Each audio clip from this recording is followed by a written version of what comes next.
پر نہیں پہنچیں گے.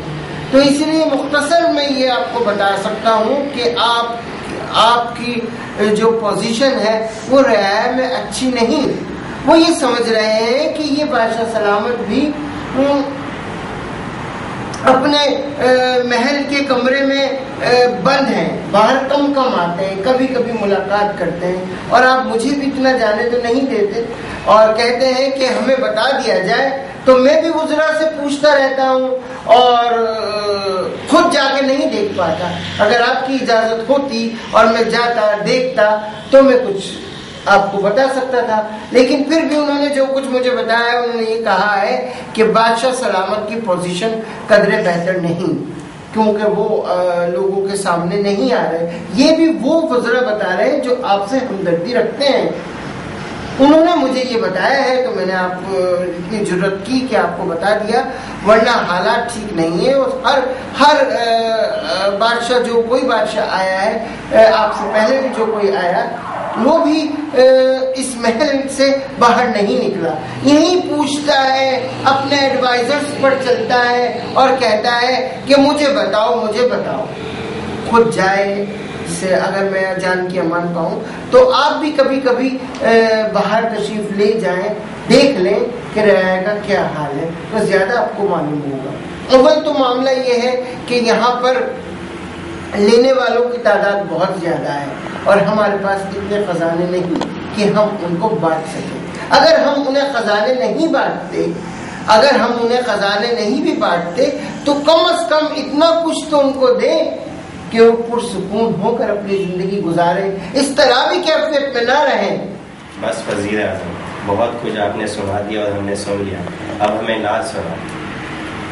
جی حضور, یہ میں سنا دیتا ہوں آپ کو اگر آپ کہتے ہیں تو.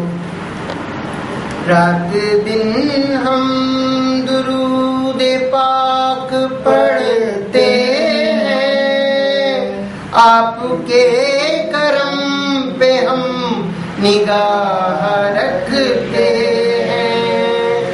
کتنا پیارا ہے آپ کا نام لے لینا, ایک سلام سے 100 سلام لے لینا. جب سے نظر کرم ہوئی ہے رب کی, جھولیاں بھر گئی ہیں ہم سب کی. پھولوں کی خوشبو ہے آپ کے پسینے میں, بہاروں کی چادر تنی ہے مدینے میں. آنکھ سے آنسو بہہ بہہ جاتے ہیں, جیسے جیسے ہم مدینے کو آتے ہیں.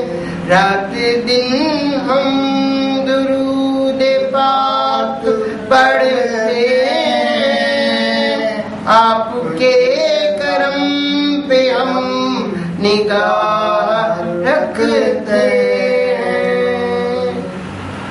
حضور اعلیٰ, میں نے آپ کی فرمائش پر نعت تو پڑھ دی ہے اور آپ کو ترنم میں بھی کوشش کی کہ میں سنا دوں, لیکن اس سے تو کام نہیں چلے گا نا. حضور صلی اللہ علیہ وسلم بھی تو باہر تشریف لے گئے تھے اور انہوں نے بہت کوششیں کی کہ لوگوں کے حالات بدل جائیں. تو یہ اچھا نہ ہوگا کہ آپ اور بادشاہوں کی طرح یہاں نہ بیٹھیں, باہر جائیں. یہ اچھا ہوگا کہ آپ باہر تشریف لے جائیں. نعتیں تو ہم لکھیں اور پڑھیں, یہ اس کی تو بات ہی لاجواب ہے, لیکن اس کے ساتھ ساتھ حقوق العباد ادا کر دیے جائے تو بہت بہتر ہوگا.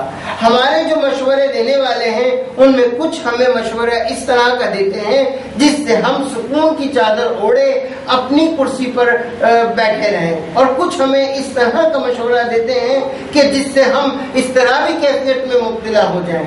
ٹھیک ہے, یہ مختلف قسم کے مشورے ہمیں ملتے رہتے ہیں، لیکن سب سے اچھی بات یہ ہوتی ہے اس بادشاہ کی مثال، اس بادشاہ کو لوگ یاد دیر تک اس کو رکھتے ہیں جو باہر تشریف لے جائے اور لوگوں کے مسائل کو سنے، اور دیکھیں خود رات کو باہر نکل جائیں، دیکھیں کس طرح سو رہے ہیں، آیا ان کے جو چراغ ہیں ان چراغوں میں روشنی بھی موجود ہے یا نہیں ہے، ایندھن بھی ہے یا نہیں ہے، کس چیز سے چراغ جلائیں گے؟ ایسا تو نہیں ہوگا کہ وہ خون جگر سے اپنے چراغ جلا رہے ہوں، غم اوڑے تو نہیں لیٹے ہوئے وہ سب کے سب۔ اس قدر مت لوگوں کو چھوڑ دیں اس طریقے سے، آپ کو اس طرح بیٹھے رہنا میرے خیال میں اگر جان کے امان پاؤں تو زیب نہیں دیتا۔ بادشاہ سلامت۔ سنی میں نے آپ کی باتیں اور بہت اچھا مشورہ دیا آپ نے مجھے۔ ٹھیک ہے وزیر اعظم صاحب، اتنے جذباتی نہ ہو، سارے معاملات انشاءاللہ بہتر ہو جائیں گے، اتنے بھی زیادہ جذباتی ہونے کی ضرورت نہیں ہے۔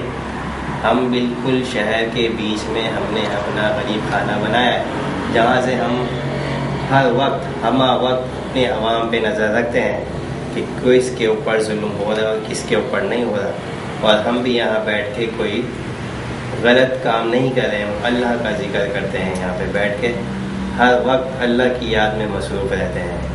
اور یہ اس پہ کلام نہیں ہے کہ ہم عوام میں نہیں جاتے، ہم دیکھیں گے آپ کے ساتھ چل کے کہ ہماری عوام کس حال میں ہے، ہم انشاءاللہ ان کے مسائل کو حل کریں گے، پر اصل جو مسائل کا حل ہے وہ اللہ کے پاس ہے، ہم ان مادی چیزوں میں تلاش نہ کریں۔ بادشاہ سلامت، آپ نے درست فرمایا، سب دنیا کی جتنی چیزیں ہیں، یونیورس پورا ہمارے اللہ کے ہاتھ میں ہے، اور اصل بادشاہت اسی کی ہے، لیکن اس نے جو ہمیں یہ سر پر ہمارے تاج پہنایا ہے اور ہمیں جو اس نے اس دنیا میں بھیجا ہے، تو اس کا مقصد یہ ہے کہ ہم واقعی میں لوگوں کی خدمت کریں۔ آپ نے مجھ سے دریافت کیا کہ کیا ہو رہا ہے، تو میں نے سچائی کے ساتھ آپ کو سب کچھ بتا دیا، اور آپ نے مجھے ہی کہا کہ میں یہ پڑھوں، میں پڑھتا ہوں اور بما ترجمہ پڑھتا ہوں، اور میں سنا دوں آپ کو اگر جان کی امان پاؤں۔ آپ نے مجھے رکھ رکھا ہے، میں نے تو کئی بار آپ سے کہا کہ مجھے وزارت کی ضرورت نہیں، لیکن آپ میں کوئی بھی بادشاہ نے مجھے جانے ہی نہیں دیا، اور میں نے اپنی آواز سے بھی گرمی پیدا کرنے کی کوشش کی، مگر آپ میں کسی کو گرمی نہیں آئی کہ میرا ہی سر قلم کروا دیتے، لیکن نہیں، آپ نے مجھے اپنے پاس بٹھائے رکھا اور میں بھی بیٹھا رہا۔ جائے تو ہم جائے کہاں، لیکن جو آپ نے مجھ سے یہ کہا کہ یہ پڑھا کریں، میں آپ کو بتاؤں کہ میں پڑھتا ہوں۔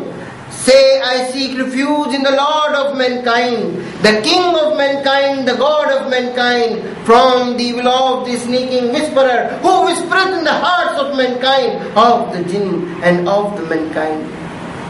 تو یہ چیزیں تو ہم پڑھ رہے ہیں اور بڑے دل سے پڑھ رہے ہیں، اسے یاد کر رہے ہیں مسلسل صبح و شام۔ آپ نے درست فرمایا، لیکن میں پھر آپ کو یہ مشورہ دوں گا